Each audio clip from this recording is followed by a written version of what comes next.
Well, hello, it's been a while.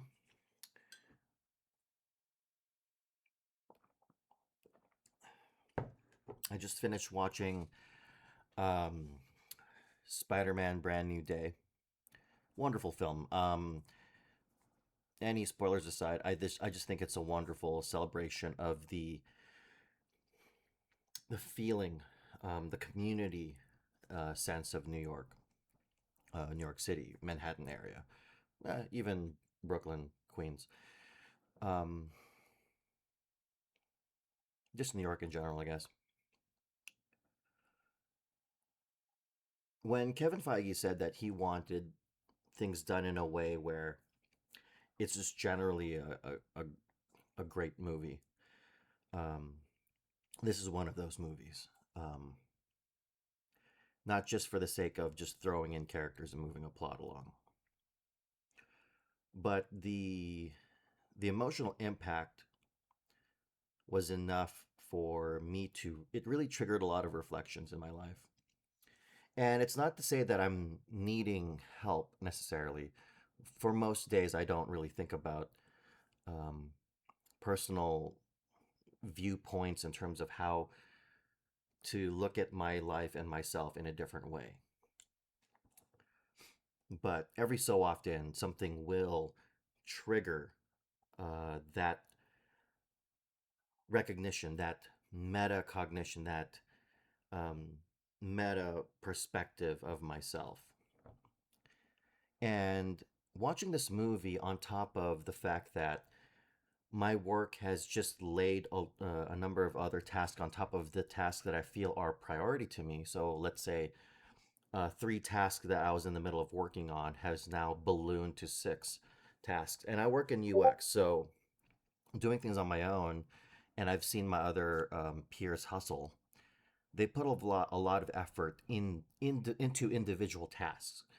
For instance, when we're designing things within user experience, we will map out the scope of what's required from a business standpoint. We will process any sort of user feedback. We will try to get user research involved. But what happens is that if the stage of development in front of me, which is typically the product department, which does all the logistics, the feasibility, the direction, if that isn't orderly and sorted out properly and that lands into my lap, I get all of the baggage of not just inaccuracies, but the missing pieces, the missing, like, the lack of information, just things that are missing will land in my lap. I'll know it's missing, and it slows me down because I get lost. And this is why I don't do things, especially as a principal level professional in this field. I don't do the full. Here's the navigation diagram. Here's the prototype. Here's the diagram of how all the screens fit together. Here's the color swatches. There's, like, in my history, in my career, I've done all these things as a package when I have enough time. But if a production pipeline is lackluster, if it doesn't give me the level of detail and accountability that is required for me to do my work at my best, and at the same time give me enough time to do it, that means anytime, even when it's slow, I will not throw all my eggs into that basket just because it's a slow period.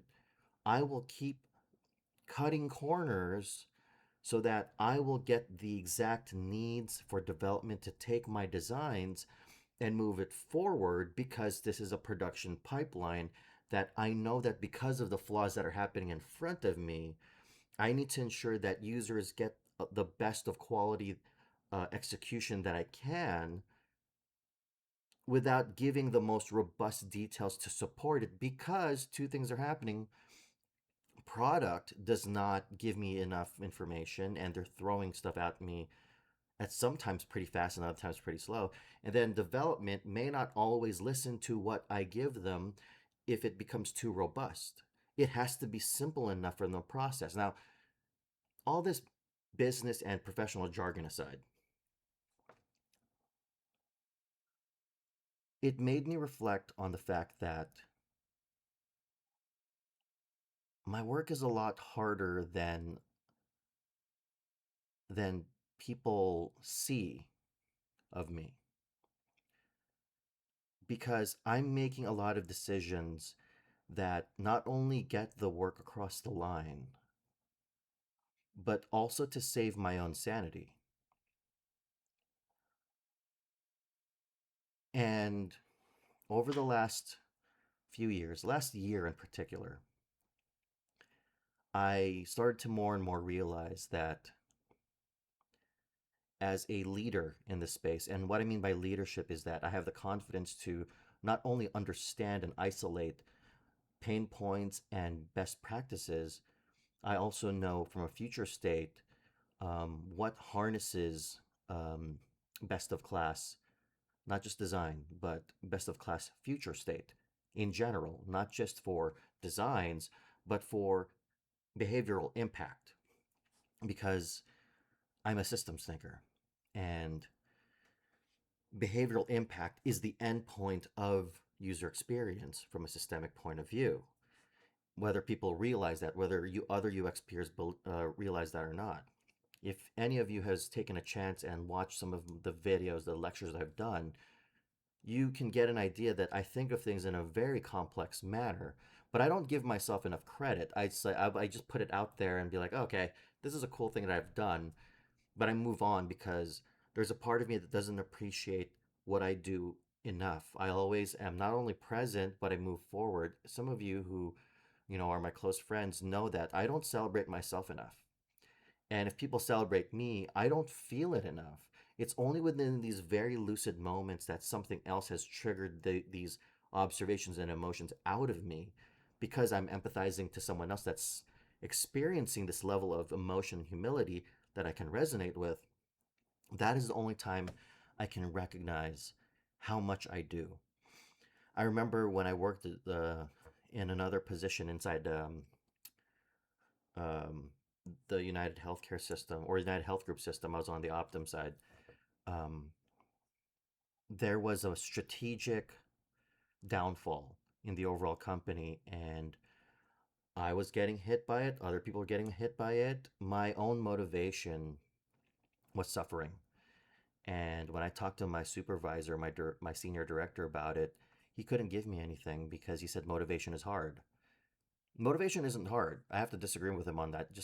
His life experiences, he has a specific ecosystem that he's aware of. He's a pretty decent people manager, but for me, in reflection of those many years ago, I wasn't failing myself. The system was failing me, and I was taking flack for it because my motivation was impaired because the rest of the business infrastructure was not making best of class decisions. Now, granted, the frustrations of everyone in the situation motivated my senior director to lead with his better solution, but he has that clarity and foresight and the experience and maybe just the personality to do it. At that time, in my corner of that universe, I did not have the the wherewithal to move forward because I was not given the pieces of joy that helped me enjoy that job to get the inspiration to move things forward. I didn't know that I was able to pitch ideas because I wasn't coming from a pitching ideas space. I'm a strategist, but I'm not actively a visionary unless someone gives me their vision and I can amplify it, right? I'm a person that can improve upon someone's vision and expand it, and I can get excited about someone else. That's why for me, I'm very much a cheerleader for other people because I can see the impact that they can create. And then when it happens, I'm like, yeah, no, I saw it, and I'm excited to see you take it further. That's me. I'm not always going to create an idea and then be able to bring it forward all the time. That's not always my way of doing things. But to draw everything back, it is humbling and it did kind of break me um, afterwards. Um, because there is a kind of mental health component to when I watch movies that have an emotional resonance despite everything else that's happening in the movie, whether it's a period piece, action movie, a drama, a horror movie.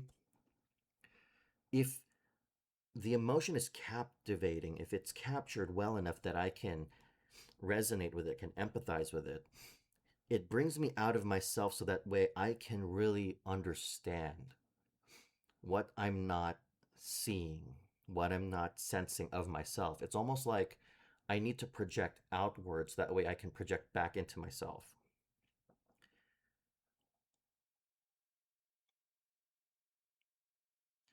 Yeah, what I do is hard. Um, and because everyone's path to success and path of execution is unique, in academics, we can popularly educate people on the pathways other people have charted in order to gain some level of logic and knowledge and insight success.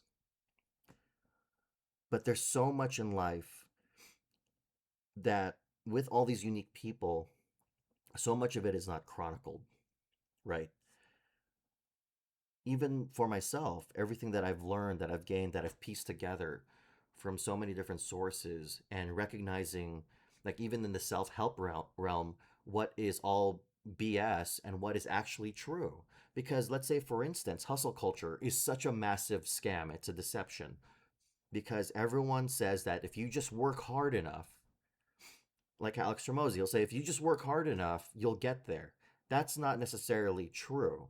You can work your butt off all the way through, burn yourself at both tips.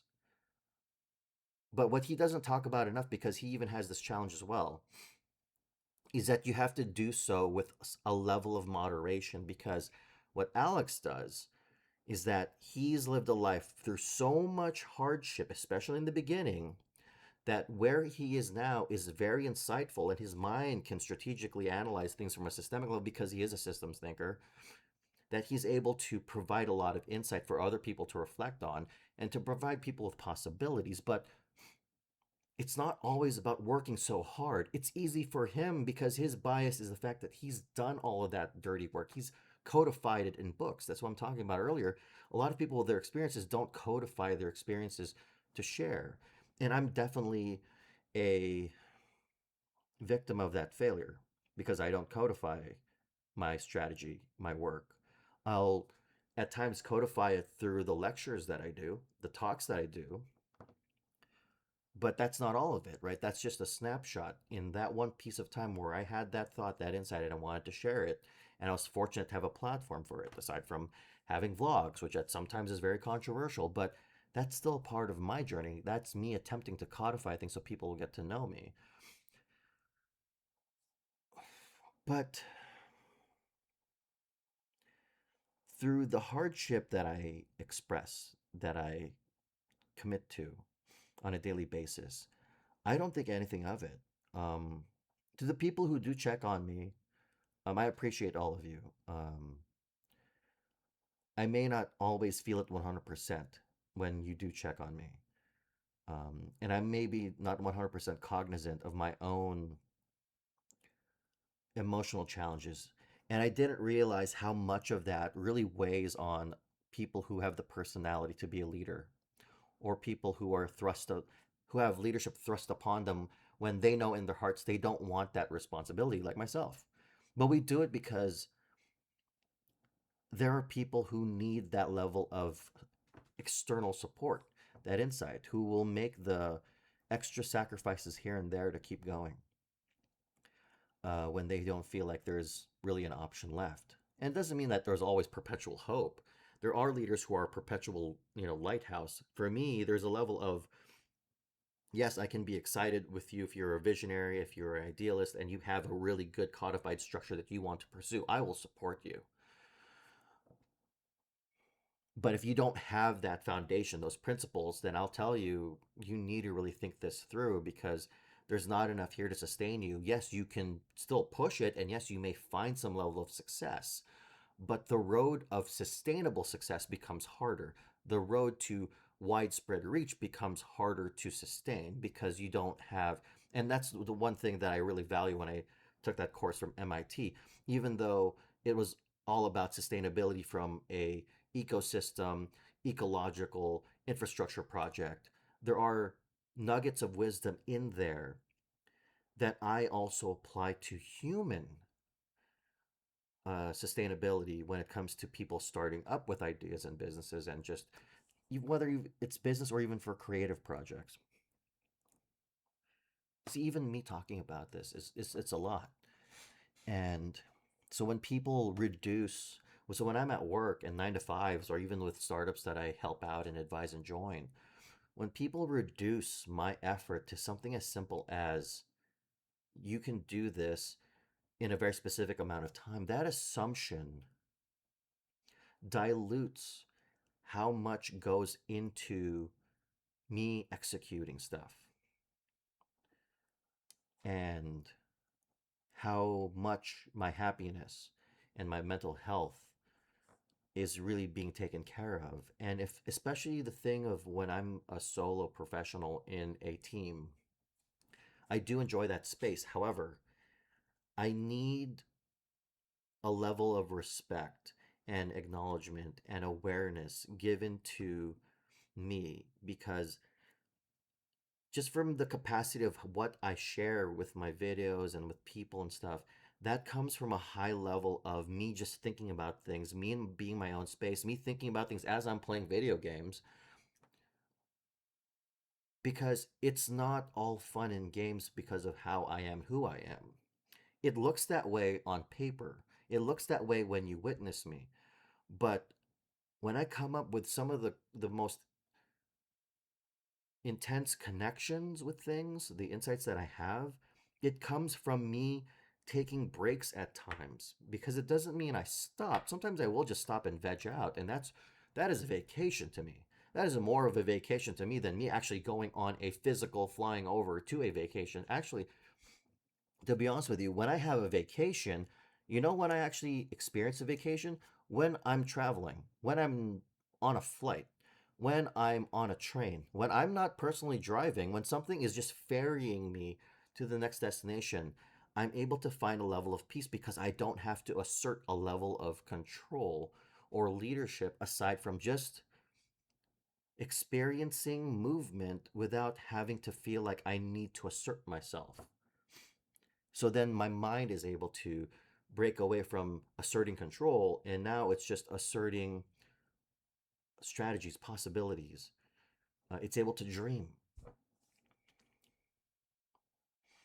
I dream more when I'm traveling than oftentimes than when I actually am going to sleep.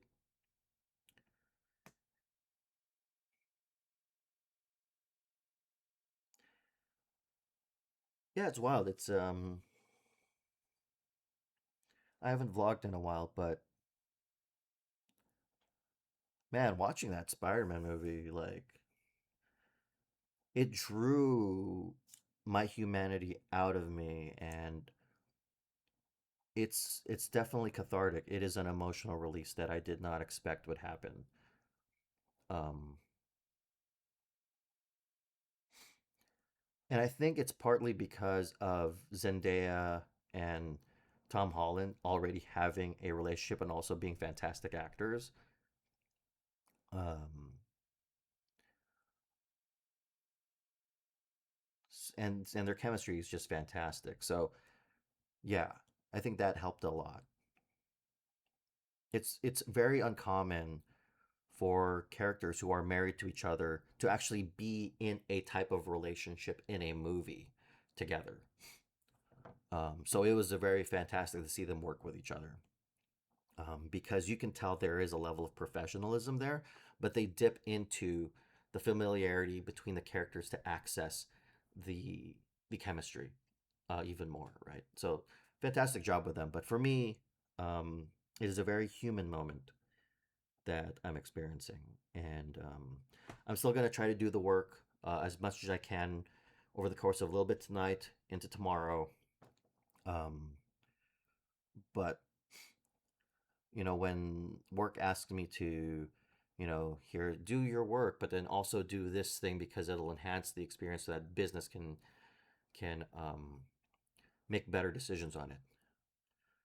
That's great if there were more than me working on this with a pipeline that is pretty aggressive normally. But I'm just one person, so I take away all of the bells and whistles so that way it's just here's the UI, a user interface, and here's how these pieces connect, and here's the description box as to what and why this is connecting this way. I refuse to give a prototype because if I do, that's me engineering these little pieces of components on how they function and how they're boxed together and what restrictions they have. And I can always carry that through to the next thing. However, these things change. Circumstances will change. And that means I'll have to re-engineer it again and again and again. That's why I don't do that. I just take screenshots, I jigsaw them together, cement them, and then I will give diagrams and instructions, and that's it. I'm not gonna go the extra bells and whistles because that means I gotta do even more.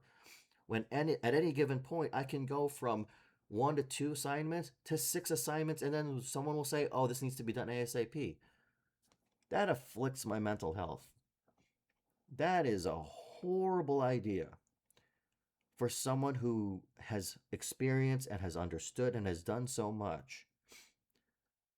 I know when something will really mess a person up from in terms of workload because I would know I'm kind of a workaholic, but I'm not insane. I know that there's a limit to where your happiness is being destroyed. All of us that has survived COVID and has been working remotely, we know our limits. And I can go the extra mile. I can work weekends, but it's not healthy. So yeah, after this evening, I'll rest. I'll process the tasks over time, and then I'll become very resilient again. So this is an opportunity for me to share how I think about things, how I think about all the work that I pile onto myself. Um, yeah, this is my one vulnerable period of time. So again, I really appreciate all of you that check in on me and reach out every so often. I'm not asking you to do this often, but I really appreciate when you do. So if you got this far in the video, thank you. And for the handful of you that actually watch this stuff and has not really dismissed me, yes, I appreciate all of you. So thank you.